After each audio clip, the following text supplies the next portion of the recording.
கர்த்தருடைய பரிசுத்த நாமத்திற்கு ஸ்தோத்திரம் உண்டாவதாக. கர்த்தராகிய இயேசு கிறிஸ்துவின் நாமத்தில் உங்களுக்கு கிருபையும் சமாதானமும் உண்டாவதாக.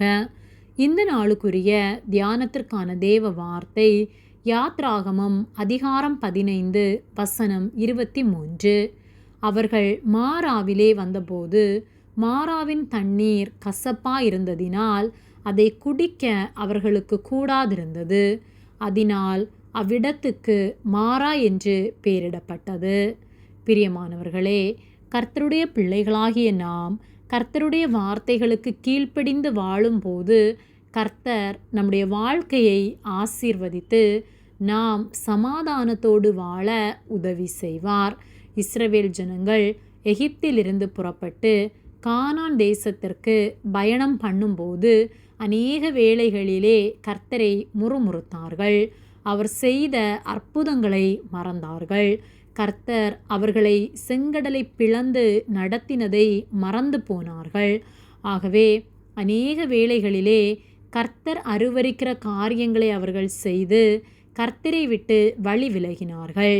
அவர்கள் சூர் வனாந்தரத்திற்கு புறப்பட்டு 3 நாட்கள் அங்கே தண்ணீர் கிடையாமல் நடந்து மாராவிலே தண்ணீரை கண்டார்கள். ஆனால் அது கசப்பாக இருந்ததினால் அதை குடிக்க அவர்களுக்கு கூடாதிருந்தது. அதனால் அவ்விடத்திற்கு மாரா என்ற பெயரிடப்பட்டது. அவர்கள் மோசேயை முறுமுறுத்தார்கள். அப்பொழுது மோசே கர்த்தரை நோக்கி மன்றாடின போது கர்த்தர் ஒரு மரத்தை காண்பித்தார். அதை தண்ணீரில் போட்டவுடன் அது மதுரமாக மாறிற்று. அங்கே கர்த்தர் அவர்களுக்கு நியமத்தையும் நியாயத்தையும் கட்டளையிட்டார். அநேக வேளைகளிலே நாம் கர்த்தருடைய வார்த்தைகளுக்கு கீழ்ப்படியாமல் அவர் செய்த நன்மைகளை மறந்து எப்பொழுதும் அவரை முறுமுறுக்கிறவர்களாய் அவருக்கு நன்றியில்லாத வாழ்க்கை வாழும்போது நம்முடைய வாழ்க்கையிலும் மாறாவை போன்ற கசப்பான காரியங்கள் ஏற்படலாம்.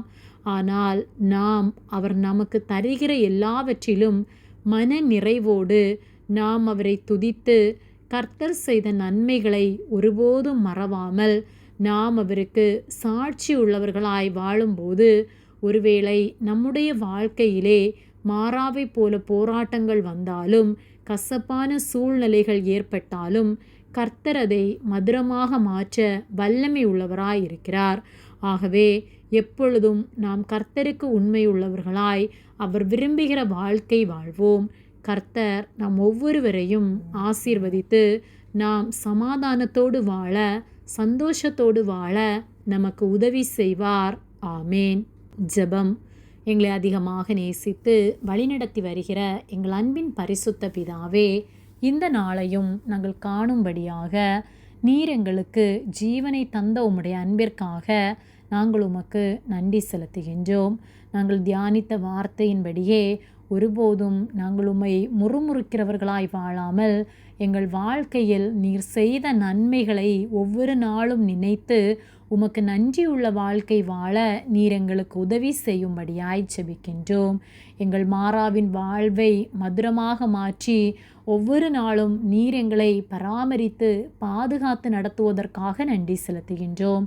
எங்களை உம்முடைய கரத்திலே ஒப்பு கொடுக்கின்றோம். இயேசுவின் நாமத்தில் ஜெபிக்கின்றோம் பிதாவே. ஆமேன். கர்த்தர் உங்களை ஆசீர்வதிப்பாராக.